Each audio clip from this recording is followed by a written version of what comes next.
Cayce saw total health as encompassing the physical, mental, and spiritual components of the individual, and offered important insights into how each of us can stay well.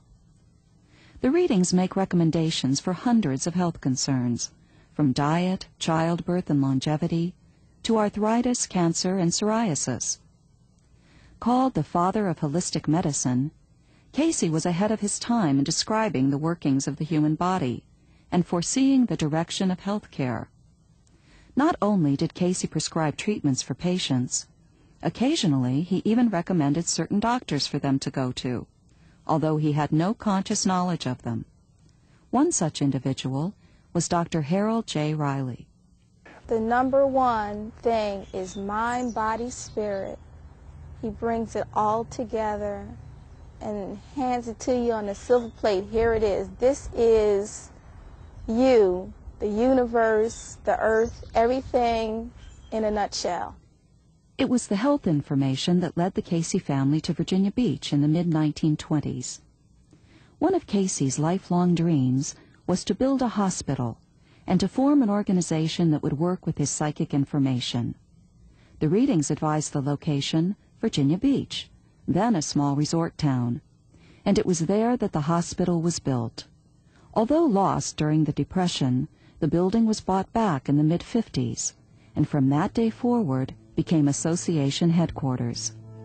Today, the principles of healing remain the same and are explored by individuals, physicians, researchers, and healthcare practitioners throughout the world.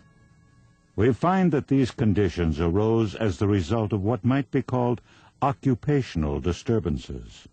Not enough in the sun, not enough hard work.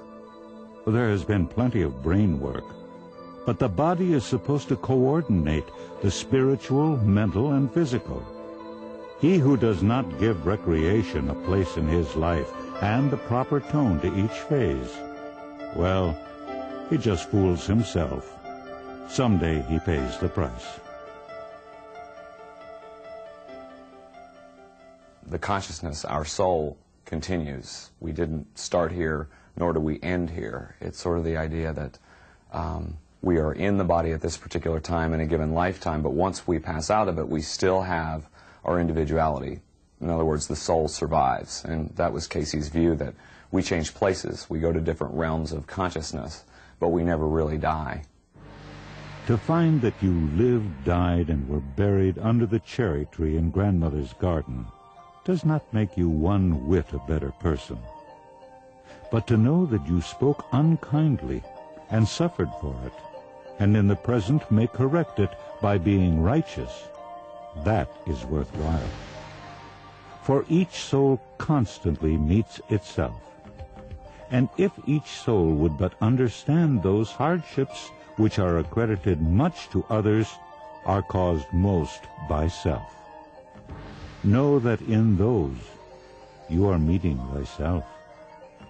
The Cayce approach to reincarnation provides a philosophical setting to the past, focusing on practical ways of dealing with this life, living, growing, and being of service to one another in the present, in this time, in this place, right now.